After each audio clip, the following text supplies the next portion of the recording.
Capítulo 3. Por más que la señora Bennet, con la ayuda de sus hijas, preguntase sobre el tema, no conseguía sacarle a su marido ninguna descripción satisfactoria del señor Bingley.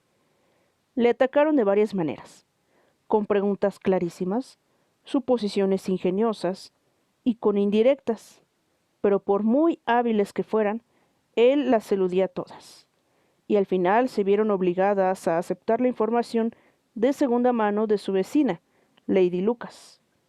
Su impresión era muy favorable. Sir William había quedado encantado con él. Era joven, guapísimo, extremadamente agradable y, para colmo, pensaba asistir al próximo baile con un grupo de amigos.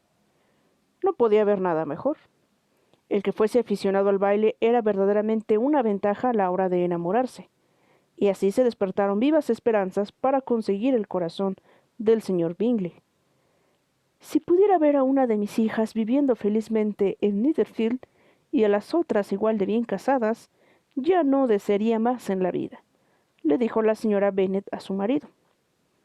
Pocos días después, el señor Bingley le devolvió la visita al señor Bennet y pasó con él 10 minutos en su biblioteca.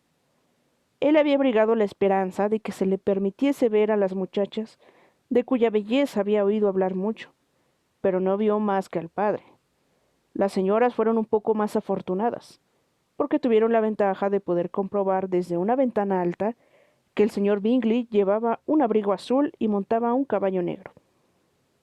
Poco después le enviaron una invitación para que fuese a cenar, y cuando la señora Bennet tenía ya planeados los manjares que darían crédito de su buen hacer de ama de casa, recibieron una respuesta que echaba todo a perder.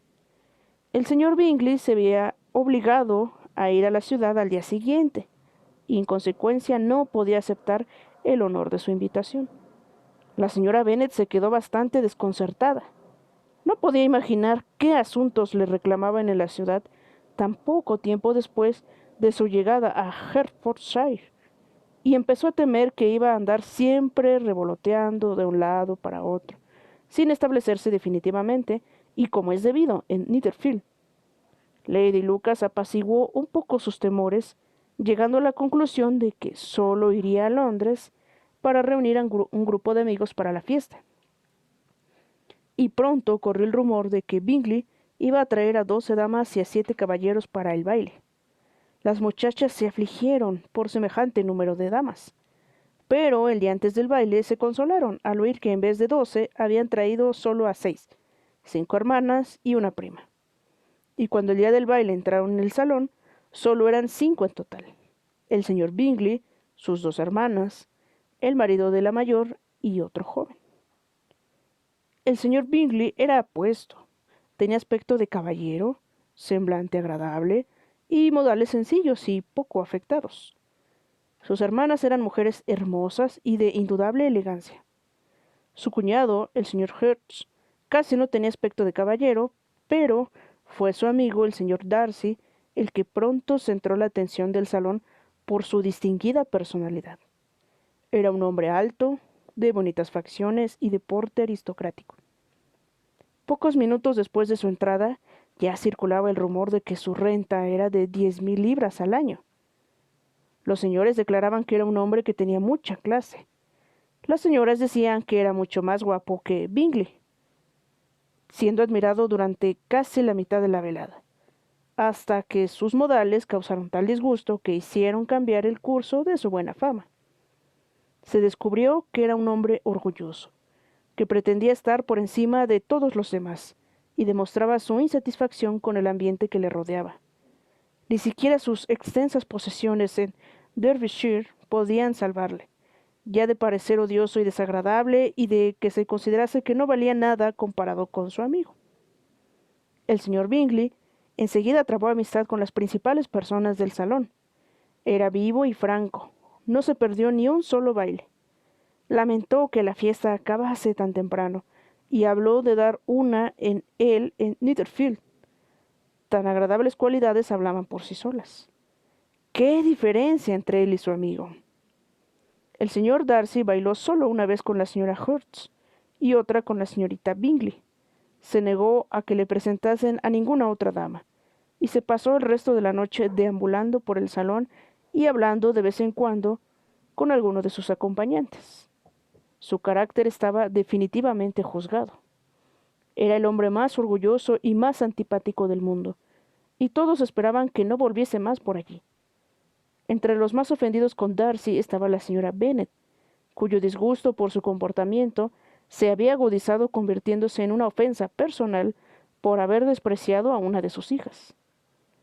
Había tan pocos caballeros que Elizabeth Bennet se había visto obligada a sentarse durante 2 bailes. En ese tiempo Darcy estuvo lo bastante cerca de ella para que la muchacha pudiese oír una conversación entre él y el señor Bingley, que dejó el baile unos minutos para convencer a su amigo de que se uniese a ellos. «Ven, Darcy», le dijo, «tienes que bailar. No soporto verte ahí de pie, solo y con esa estúpida actitud. Es mejor que bailes». «No pienso hacerlo. Sabes cómo lo detesto, a no ser que conozca personalmente a mi pareja. En una fiesta como esta me sería imposible. Tus hermanas están comprometidas, y bailar con cualquier otra mujer de las que hay en este salón sería como un castigo para mí». «No debería ser tan exigente y quisquilloso», se quejó Bingley. «Por lo que más quieras. Palabra de honor, nunca había visto a tantas muchachas tan encantadoras como esta noche, y hay algunas que son especialmente bonitas». «Tú estás bailando con la única chica guapa del salón», dijo el señor Darcy mirando a la mayor de las Bennet. «Oh, ella es la criatura más hermosa que he visto en mi vida. Pero justo detrás de ti está sentada una de sus hermanas que es muy guapa, y apostaría que muy agradable. Deja que le pida a mi pareja que te la presente». «¿Qué dices?», y volviéndose miró por un momento a Elizabeth, hasta que sus miradas se cruzaron. Él apartó inmediatamente la suya y dijo fríamente: «No está mal, aunque no es lo bastante guapa como para tentarme, y no estoy de humor para hacer caso a las jóvenes que han dado de lado otros. Es mejor que vuelvas con tu pareja y disfrutes de tus sonrisas, porque estás malgastando el tiempo conmigo». El señor Bingley siguió su consejo. El señor Darcy se alejó, y Elizabeth se quedó allí con sus no muy cordiales sentimientos hacia él. Sin embargo, contó la historia a sus amigas con mucho humor porque era graciosa y muy alegre, y tenía cierta disposición a hacer divertidas las cosas ridículas. En resumidas cuentas, la velada transcurrió agradablemente para toda la familia. La señora Bennet vio como su hija mayor había sido admirada por los de Netherfield. El señor Bingley había bailado con ella 2 veces, y sus hermanas estuvieron muy atentas con ella. Jane estaba tan satisfecha o más que su madre, pero se lo guardaba para ella. Elizabeth se alegraba por Jane. Mary había oído cómo la señorita Bingley decía de ella que era la muchacha más culta del vecindario. Y Catherine y Lydia habían tenido la suerte de no quedarse nunca sin pareja, que, como les habían enseñado, era de lo único que debían preocuparse en los bailes. Así que volvieron contentas a Longbourn, el pueblo donde vivían y del que eran los principales habitantes. Encontraron al señor Bennet aún levantado. Con un libro delante perdía la noción del tiempo, y en esta ocasión sentía gran curiosidad por los acontecimientos de la noche que había despertado tanta expectación. Llegó a creer que la opinión de su esposa sobre el forastero pudiera ser desfavorable, pero pronto se dio cuenta de que lo que iba a oír era todo lo contrario. «Oh, mi querido señor Bennet», dijo su esposa al entrar en la habitación, «hemos tenido una velada encantadora. El baile fue espléndido. Me habría gustado que hubieses estado allí». Jane despertó tal admiración. Nunca se había visto nada igual. Todos comentaban lo guapa que estaba, y el señor Bingley la encontró bellísima y bailó con ella 2 veces. Fíjate, querido, bailó con ella 2 veces. Fue la única de todo el salón a la que sacó a bailar por segunda vez. La primera a quien sacó fue a la señorita Lucas. Me contrarió bastante verlo bailar con ella, pero a él no le gustó nada. ¿A quién puede gustarle? ¿No crees? Sin embargo, pareció quedarse prendado de Jane cuando la vio bailar. Así es que preguntó quién era. Se la presentaron y le pidió el siguiente baile. Entonces bailó el tercero con la señorita King, el cuarto con María Lucas, el quinto otra vez con Jane, el sexto con Lizzie y el Boulanger. «Si hubiese tenido alguna compasión de mí», gritó el marido impaciente. No habría gastado tanto. Por el amor de Dios, no me hables más de sus parejas. Ojalá se hubiese torcido un tobillo en el primer baile. Oh, querido mío, me tiene fascinada. Es increíblemente guapo y sus hermanas son encantadoras. Llevaban los vestidos más elegantes que he visto en mi vida. El encaje del de la señora Hertz. Aquí fue interrumpida de nuevo. El señor Bennet protestó contra toda descripción de atuendos. Por lo tanto, ella se vio obligada a pasar a otro capítulo del relato, y contó, con gran amargura y algo de exageración, la escandalosa rudeza del señor Darcy. Pero puedo asegurarte, añadió, que Lizzie no pierde gran cosa con no ser su tipo, porque él es el hombre más desagradable y horrible que existe, y no merece las simpatías de nadie. Es tan estirado y tan engreído que no hay forma de soportarle. No hacía más que pasearse de un lado para otro como un pavo real. Ni siquiera es lo bastante guapo para que merezca la pena bailar con él. Me habría gustado que hubieses estado allí y que le hubieses dado una buena lección. Le detesto.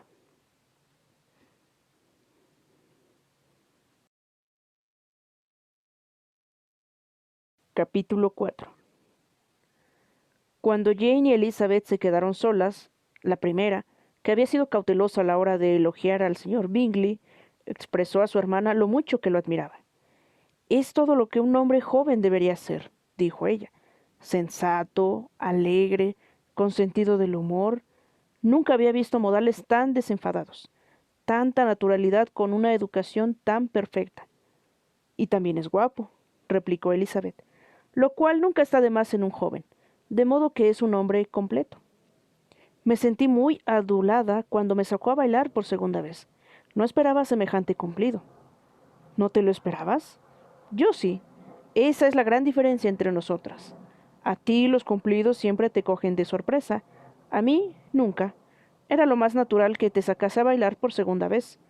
No pudo pasarle inadvertido que era 5 veces más guapa que todas las demás mujeres que había en el salón. No agradezcas su galantería por eso. Bien, la verdad es que es muy agradable. Apruebo que te guste. Te han gustado muchas personas estúpidas. Lizzie, querida. Oh, sabes perfectamente que tienes cierta tendencia a que te guste toda la gente. Nunca ves un defecto en nadie. Todo el mundo es bueno y agradable a tus ojos. Nunca te he oído hablar mal de un ser humano en mi vida. No quisiera ser imprudente al censurar a alguien, pero siempre digo lo que pienso. Ya lo sé, y es eso lo que lo hace asombroso. Estar tan ciega para las locuras y tonterías de los demás con el buen sentido que tienes. Fingir candor es algo bastante corriente, se ve en todas partes, pero ser cándido sin ostentación ni premeditación, quedarse con lo bueno de cada uno, mejorarlo aún y no decir nada de lo malo, eso solo lo haces tú. Y también te gustan sus hermanas, ¿no es así? Sus modales no se parecen en nada a los de él. Al principio, desde luego que no, pero cuando charlas con ellas son muy amables. La señorita Bingley va a venir a vivir con su hermano y ocuparse de su casa, y o me equivoco, o estoy segura de que encontremos en ella una vecina encantadora. Elizabeth escuchaba en silencio, pero no estaba convencida. El comportamiento de las hermanas de Bingley no había sido a propósito para agradar a nadie. Mejor observadora que su hermana, con un temperamento menos flexible y un juicio menos propenso a dejarse influir por los halagos, Elizabeth estaba poco dispuesta a aprobar a las Bingley. Eran, en efecto, unas señoras muy finas, bastante alegres cuando no se las contrariaba y, cuando ellas querían, muy agradables, pero orgullosas y engreídas. Eran bastante bonitas. Habían sido educadas en uno de los mejores colegios de la capital y poseían una fortuna de 20,000 libras. Estaban acostumbradas a gastar más de la cuenta y a relacionarse con gente de rango, por lo que se creían con el derecho de tener una buena opinión de sí mismas y una pobre opinión de los demás. Pertenecían a una honorable familia del norte de Inglaterra, circunstancia que estaba más profundamente grabada en su memoria que la de que tanto su fortuna como la de su hermana había sido hecha en el comercio. El señor Bingley heredó casi 100,000 libras de su padre, quien ya había tenido la intención de comprar una mansión, pero no vivió para hacerlo. El señor Bingley pensaba de la misma forma, y a veces parecía decidido a hacer la elección dentro de su condado. pero como ahora disponía de una buena casa y de la libertad de un propietario, los que conocían bien su carácter tranquilo dudaban el que no pasase el resto de sus días en Netherfield y dejase la compra para la generación venidera. Sus hermanas estaban ansiosas de que él tuviera una mansión de su propiedad, pero aunque en la actualidad no fuese más que arrendatario, la señorita Bingley no dejaba por eso de estar deseosa de presidir su mesa, ni la señora Hertz, que se había casado con un hombre más elegante que rico. Estaba menos dispuesta a considerar la casa de su hermano como la suya propia siempre que le conviniese. A los 2 años escasos de haber llegado el señor Bingley a su mayoría de edad, una casual recomendación le indujo a visitar la posesión de Netherfield. La vio por dentro y por fuera durante media hora, y se dio por satisfecho con las ponderaciones del propietario, alquilándola inmediatamente. Entre él y Darcy existía una firme amistad, a pesar de tener caracteres tan opuestos. Bingley había ganado la simpatía de Darcy por su temperamento abierto y dócil y por su naturalidad, aunque no hubiese una forma de ser que ofreciese mayor contraste a la suya, y aunque él parecía estar muy satisfecho de su carácter. Bingley sabía el respeto que Darcy le tenía, por lo que confiaba plenamente en él, así como en su buen criterio. Entendía a Darcy como a nadie. Bingley no era nada tonto, pero Darcy era mucho más inteligente. Era al mismo tiempo arrogante, reservado y quisquilloso, y aunque era muy educado, sus modales no le hacían nada atractivo. En lo que esto respecta, su amigo tenía toda la ventaja. Bingley estaba seguro de caer bien donde quiera que fuese. Sin embargo, Darcy era siempre ofensivo. El mejor ejemplo es la forma en la que hablaron de la fiesta de Meryton. Bingley nunca había conocido a gente más encantadora ni a chicas más guapas en su vida. Todo el mundo había sido de lo más amable y atento con él. No había habido formalidades ni rigidez, y pronto se hizo amigo de todo el salón. Y en cuanto a la señorita Bennet, no podía concebir un ángel que fuese más bonito. Por el contrario, Darcy había visto una colección de gente en quienes había poca belleza y ninguna elegancia. Por ninguno de ellos había sentido el más mínimo interés, y de ninguno había recibido atención o placer alguno. Reconoció que la señorita Bennet era hermosa, pero sonreía demasiado. La señora Hertz y su hermana lo admitieron, pero aún así les gustaba y la admiraban. Dijeron de ella que era una muchacha muy dulce y que no pondrían inconveniente en conocerla mejor. Quedó establecido, pues, que la señorita Bennet era una muchacha muy dulce, y por esto el hermano se sentía con autorización para pensar en ella como y cuando quisiera. Capítulo 3.